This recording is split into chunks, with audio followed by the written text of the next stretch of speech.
shadowy world of drug trafficking, few names have commanded as much notoriety as the Akasha family. For decades, their empire spanned continents, weaving a web of corruption and illicit trade that stretched from Kenya's coastlines to the world's most notorious cartels. The Akasha brothers, Baktash and Ibrahim, stood as the untouchable kings of this dark dynasty. Protected by layers of bribery, intimidation, and strategic alliances, they evaded justice for years.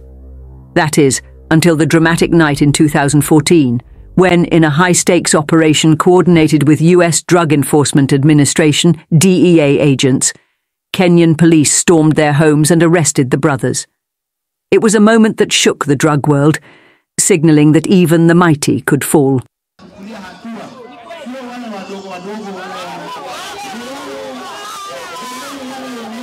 Who told you anybody has been arrested by foreigners? We did the arrest ourselves. The investigation part? We did ourselves. Their eventual extradition to the United States in 2017 and subsequent convictions marked the collapse of the Akasha dynasty. But as their empire crumbled, it left a power vacuum, and opportunists rushed to fill the void. Among those who rose from the ashes were Swaleh Yusuf and Fatuma Ahmed.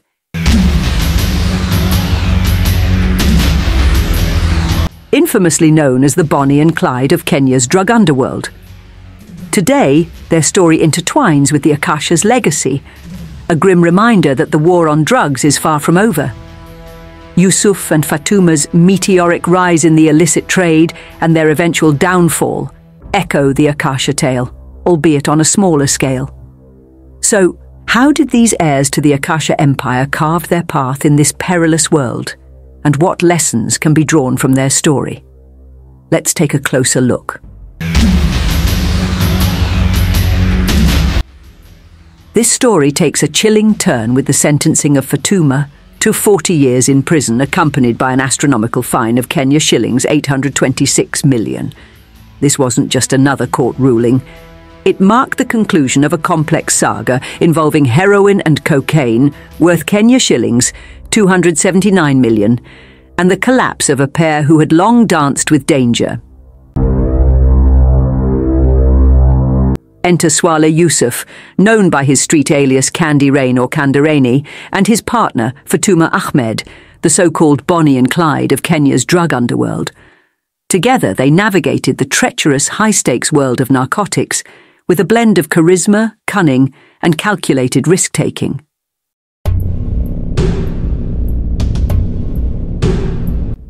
Yusuf's story began in relative obscurity. He worked as a driver, a humble profession that demanded precision and adaptability, skills that would later serve him well in an entirely different line of work. As his name rose in drug trafficking circles, Yusuf didn't just gain wealth, he became a master of evasion. Over decades he danced between courtrooms and jail cells, slipping through the cracks of Kenya's judicial system. But his life came to a grim end on March 17, 2024. Nearly 30 years after his first charge in 1995 for trafficking heroin worth 4 million Kenya shillings, Yusuf was found dead in the Kuruwitu area. His body lay abandoned, just 9 days after mysterious figures claiming to be police officers whisked him away from his Kilifi home. His disappearance triggered a frantic search by his family, culminating in a missing persons report filed at the Kijipwa police station. Fatuma Ahmed, meanwhile, shared a fate intertwined with Yusuf's, though she portrayed herself as a victim of circumstance. Arrested in September 2018 at her sister's home in Nairobi's California estate, Fatuma insisted she was an M-Pesa agent with no knowledge of her boyfriend's criminal dealings. Her defense rested on the claim that Yusuf had simply paid her rent. The arrests came after a massive drug bust. On September 20, 2018, authorities discovered heroin valued at 275 million Kenya shillings in a rented house in Kikambala, Kilifi County. Yusuf, who was adept at staying one step ahead of the law, was apprehended a month later near Shanzu Teachers College. The courtroom battles that ensued were the latest in a series of legal skirmishes for Yusuf, who had been accused of drug-related crimes repeatedly but often walked free due to lack of evidence. Yet, this time, justice seemed to catch up with the pair, bringing an end to their reign. Still, the story raises troubling questions. How did Yusuf, a man once known for his expertise in avoiding incarceration, meet such a tragic end? Was his demise a reckoning with his past, or the result of unfinished business in the underworld? And what does this case reveal about the state of Kenya's fight against narcotics? We did the arrest ourselves. As the net closed in on Yusuf and Fatuma, the layers of their carefully constructed lives began to peel away, exposing a story of crime, deception, and audacity. At the heart of this unraveling was the coordinated operation by Kenyan law enforcement, determined to bring an end to the reign of these alleged drug traffickers. Geoffrey Kipkirui, a police officer at the Directorate of Criminal Investigations, DCI, testified to his role in the operation that led to Yusuf's arrest. Acting on orders from his superior, Kipkirui, alongside 2 other officers, travelled to Mombasa in October 2018. Their mission was clear: locate and interrogate Yusuf in connection to yet another narcotics case. The trail led them to Shanzu Teachers College, where Yusuf was arrested and taken to the Kilindini police station.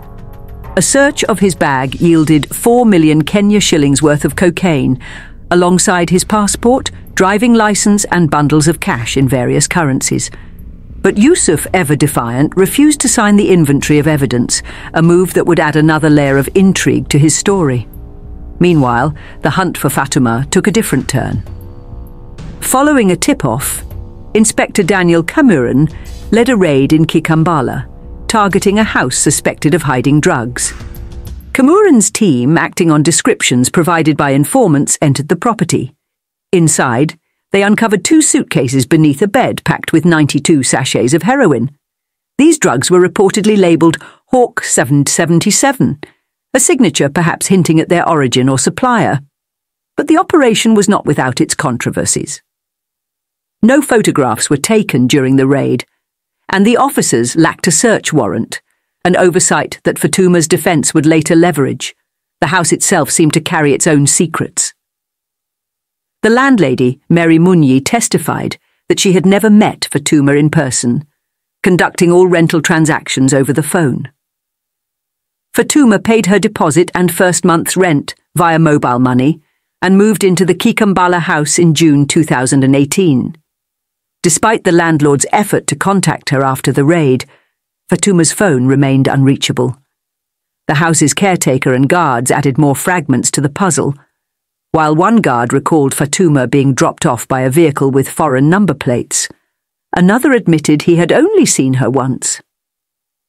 Visitor logs suggested someone else might have had access to the property, though no definitive link was established. The courtroom painted a vivid picture of a life shrouded in shadow. Fatuma, who claimed to be an M-Pesa agent, appeared to live a life far removed from the modest earnings of such a profession. The drugs found in her home, the frequent phone calls with property managers, and the alleged foreign ties all pointed to something much larger, a sophisticated network stretching beyond Kenya's borders. The prosecution, led by Senior Prosecution Counsel Barbara Sombo, meticulously built their case. 15 witnesses took the stand, each contributing pieces to the puzzle. But as the evidence mounted, so did the questions. How could such a vast operation go unnoticed for so long?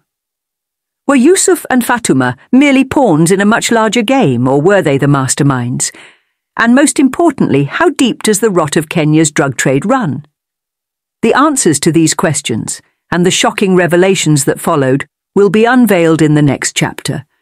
Is this the end of Kenya's fight against the narcotics underworld, or just the beginning of a larger battle? Fatuma Ahmed's testimony painted a chilling picture of her arrest and the events leading up to it, a narrative that raised more questions than answers. She maintained her innocence, claiming she was far from Kikambala on the day the drugs were allegedly discovered. Fatuma stated she had travelled to Nairobi with her sister on September 20, 2018, leaving Yusuf in Kikambala. However, just 2 days later, on September 22nd, a knock at her sister's door turned her world upside down. She recounted the moment police officers arrived, searched the house and found nothing incriminating. Yet they took her bag and placed her under arrest. From there the ordeal spiraled. Fatuma claimed she was denied the opportunity to record a statement and was never shown the drugs allegedly seized from her Kikambala home. According to her, the interrogation was brutal, filled with accusations about her relationship with Yusuf and punctuated by what she described as torture. Her journey through the justice system was a harrowing one. She was first taken to JKIA police station before being transported to her Kikambala home. There she claimed the house was ransacked by officers before she was moved to Kilindini police station, and eventually to Nairobi for her court appearance. Fatuma's defence leaned heavily on the inconsistencies and gaps in the prosecution's evidence.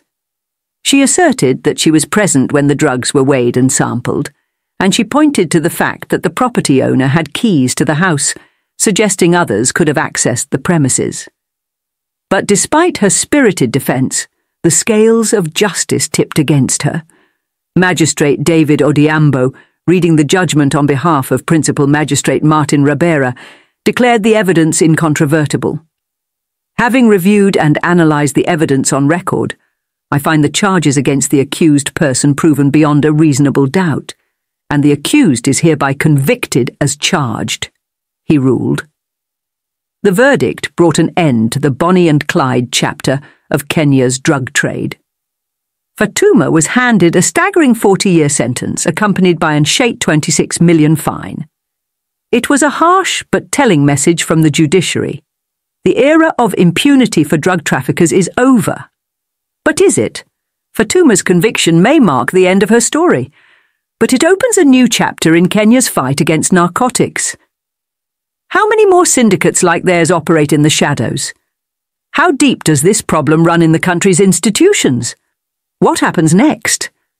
That's a story we'll uncover soon. Thank you for watching Lifelens TV. If you found this story compelling, don't forget to like, comment and subscribe to our channel for more insightful and investigative content. Share your thoughts below. Do you think the justice system got it right?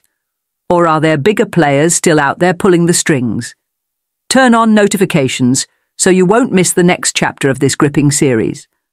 Until next time, stay informed, stay engaged and keep watching Lifelens TV, where we bring life to every story.